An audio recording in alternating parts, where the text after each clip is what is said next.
السلام علیکم ورحمۃ اللہ وبرکاتہ۔ پہلا سپارہ الف لام میم سورہ بقرہ ہے اور آیت نمبر 67 ہے۔ اعوذ باللہ من الشیطان الرجیم، بسم اللہ الرحمن الرحیم۔ وَإِذْ قَالَ مُوسَىٰ لِقَوْمِهِ إِنَّ اللَّهَ يَأْمُرُكُمْ أَن تَذْبَحُوا بَقَرَةً قَالُوا أَتَتَّخِذُونَا هُزُوًا۔ جب کہا موسیٰ علیہ السلام نے اپنی قوم کو کہ بے شک اللہ تعالیٰ تم کو حکم دیتا ہے کہ گائے کو ذبح کرو، تو کہنے لگے کہ کیا تو ہم سے مذاق کرتا ہے؟ قال اعوذ باللہ ان اکون من الجاہلین۔ تو موسیٰ علیہ السلام نے فرمایا کہ کیا میں تم سے مذاق کروں گا؟ یہ کہ میں جاہل ہوں کیا؟ یعنی جاہل لوگوں کا کام ہے مذاق کرنا، میں کوئی جاہل نہیں ہوں کہ تم لوگوں کے ساتھ مذاق کروں گا۔ اچھا، یہ سارا واقعہ پہلے سن لیں کہ یہ واقعہ ہے کیا۔ یہ واقعہ ہے بنی اسرائیل میں ایک بڑا مالدار شخص رہتا تھا اور اس کی اپنی کوئی اولاد نہیں تھی، اس کی صرف ایک بیٹی تھی اور ایک بھتیجا تھا۔ جب یہ شخص بوڑھا ہوا تو ورثے کا ظاہرہ وراثت کا ہوتا ہے، تو بھتیجے کو یہ تھا کہ اس کی ملکیت میں لے لوں اور میں اس کو کس طریقے سے اس کی ساری پراپرٹی، سارا مال مجھے مل جائے، اس کی بیٹی کو کچھ بھی نہ ملے۔ اب اس نے کیا کیا کہ موقع پا کر اپنے چچا کو قتل کر دیا، اور قتل کرنے کے بعد اس نے کیا کیا کہ شہر کے دروازے، پہلے ہوتے تھے شہروں کے دروازے ہوا کرتے تھے، شہر کے دروازے کے پاس اس کی لاش کو چھوڑ دیا۔ صبح کے ٹائم پر جب لوگوں نے لاش کو دیکھا تو کہنے لگے کہ کیا ہو گیا، یہ اس کو کس نے مارا؟ تو وہی بھتیجا روتا چیختا ہوا آیا اور کہنے لگا کہ میرے چچا کو کسی نے قتل کر دیا ہے، اب میرا فیصلہ کیا جائے، میرا انصاف کیا جائے کہ میرے چچا کو کس نے قتل کر دیا، کیوں ناحق قتل کر دیا، کس طرح قتل ہو گیا۔ سب آئے موسیٰ علیہ السلام کے پاس کہ موسیٰ علیہ السلام آپ اپنے رب سے پوچھو کہ کس کو قتل کیا۔ ابھی جرت دیکھو یہودیوں کی کہ جب ان کو پتا تھا کہ اللہ کے نبی کس کے پاس تو کوئی بات چھپی ہوئی نہیں رہ سکتی، اگر اس نے ظاہر کر دیا سچ بات کو تو پھر میں کہاں جاؤں گا، یعنی اس بات کا اس کو خوف ہی نہیں تھا۔ اس نے بھتیجے نے چچا کو قتل کر کے ملکیت کے لیے، اور پھر اس کو پھینک کر پھر خود ہی دعویٰ کر رہا ہے حضرت موسیٰ علیہ السلام سے کہ مجھے قاتل کو پکڑ کر دو اور دیت مجھے لے کر دو، اور میرے چچا کو کس نے قتل کیا میرا فیصلہ کرو۔ حضرت موسیٰ علیہ السلام نے اللہ سے دعا کی، یا اللہ اب یہ مسئلہ کس طرح حل ہو؟ تو اللہ تعالیٰ نے ان کو حکم دیا کہ بھئی آپ نے کیا کرنا ہے کہ ایک گائے کو ذبح کرنا ہے، گائے کو ذبح کر کے اس کے ایک ٹکڑا اس کا گوشت کا اٹھا کر لاش پر لگا دو، لاش پر مارنا ہے، لاش زندہ ہو جائے گی اور وہ اپنے قاتل کا نام بتا دے گی۔ بس ایک سمپل سی ایک مقدمہ تھا، اس کا سمپل سا ایک جواب تھا۔ تو موسیٰ علیہ السلام نے کہا کہ اللہ تعالیٰ کہتا ہے کہ بھئی گائے ذبح کرو، تو انہوں نے کہا کہ موسیٰ ہم تم سے کہتے ہیں کہ قاتل پکڑ کر دو اور تو ہمیں کہتا ہے کہ گائے کو ذبح کرو، کیا تو ہمارے ساتھ مذاق کر رہا ہے؟ اب اللہ تعالیٰ کی ہر کام میں ایک حکمت ہوتی ہے، اور اللہ تعالیٰ ایک حکمت کے طریقے کے ساتھ جو بات کرنا چاہتا ہے، اللہ کی حکمت تک تو انسان پہنچ نہیں سکتا، ایک دم سے اس پر مذاق کی تہمت لگا دی۔ تو موسیٰ علیہ السلام نے کہا کہ میں تو اللہ کی پناہ میں آتا ہوں اس بات سے کہ میں جاہل بنوں، میں کوئی جاہل ہوں، نبیوں کا کام نہیں ہے مذاق کرنا۔ ہاں، آپ صلی اللہ علیہ وسلم کی بھی عادت مبارک تھی کہ آپ صلی اللہ علیہ وسلم مذاق کیا کرتے تھے، لیکن کبھی بھی آپ صلی اللہ علیہ وسلم نے مذاق میں جھوٹ نہیں بولا، کسی کی دل آزاری نہیں کی۔ تو مذاق زیادہ تر جھوٹ کے بارے میں ہوتا ہے، زیادہ تر غیبت کے لیے ہوتا ہے، کسی پر تہمت لگاتے ہوئے ہوتا ہے، کسی کی نقل اتارتے ہوئے ہوتا ہے، یعنی ان سارے مذاقوں میں کیا ہوتا ہے، کسی بندے کی دل آزاری، کسی بندے کا حق مارا جاتا ہے، اس لیے مذاق کو پسند نہیں کیا گیا، یہ جاہلوں کا کام ہے۔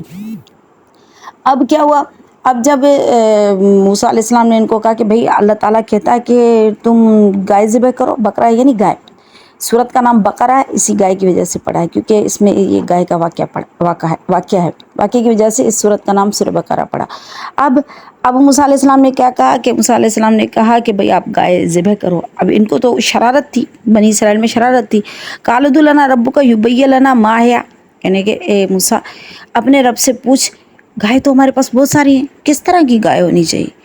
ہونا یہ چاہیے تھا کہ جب اللہ تعالیٰ نے کہہ دیا کہ بھئی گائے ذبح کرو تو ان کو گائے ذبح کر دینی چاہیے تھی، پھر وہ گائے کسی بھی طریقے سے ہوتی، کوئی بھی ہوتی، پکڑ کر ذبح کر لیتے تو اللہ کا احکام بجا لے آتے، لیکن کیونکہ یہ شریر قوم تھی تو انہوں نے کیا سوالات کرنا شروع کر دیا کہ موسیٰ اپنے رب سے پوچھ، اپنے رب سے دعا مانگ، ان سے پوچھ کہ بتا تو صحیح گائے کس طرح کی ہونی چاہیے۔ اب جتنے سوال ہوتے گئے اتنی سختیاں بڑھتی گئی، تو اللہ تعالیٰ نے فرمایا قَالَ إِنَّهُ يَقُولُ إِنَّهَا بَقَرَةٌ لَا فَارِغٌ وَلَا بِكْرٌ۔ اب اس نے کہا کہ اللہ تعالیٰ کہتے ہیں، کیونکہ بتا دیا یعنی فرمائش بڑھ گئی، تو اللہ تعالیٰ کہتے ہیں کہ ایسی ہو نہ تو بوڑھی ہو نہ تو جوان ہو،